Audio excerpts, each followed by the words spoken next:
Suba chegou no Brasil exatamente no dia em que o presidente, na época, Fernando Collor de Mello, tinha extinto a Funarte, que é a Fundação Nacional das Artes. O Suba falou assim, eu queria conhecer ritmistas, percussionistas brasileiros na Atlântica. Eu falei assim, eu estava trabalhando com o Natan, você tem que conhecer o João Paraíba.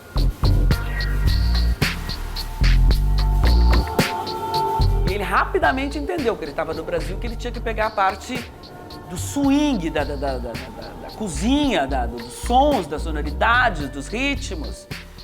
E ele se apaixonou por isso. No momento em que ninguém estava fazendo isso aqui no Brasil ainda, ninguém estava trabalhando com música eletrônica, e ele já tinha esse domínio técnico. Chegou na hora, uma hora perfeita, porque estavam todas as pessoas ávidas por novidades dentro das suas músicas, né? E ele chegou, ele sabia como fazer isso. E Suba, de puro talento, rapidamente, todos os músicos do Brasil queriam gravar com ele.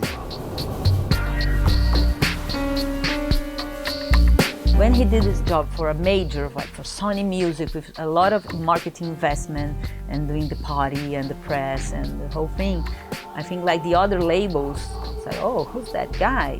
Wolfgang says he's Serbian, but he lives in São Paulo. I said, there's a Serbian guy doing this music in São Paulo. Ele captou muito rapidamente o espírito brasileiro, né? O jeito da gente. Então ele falava, né? O samba do gringo, né? Samba do gringo louco.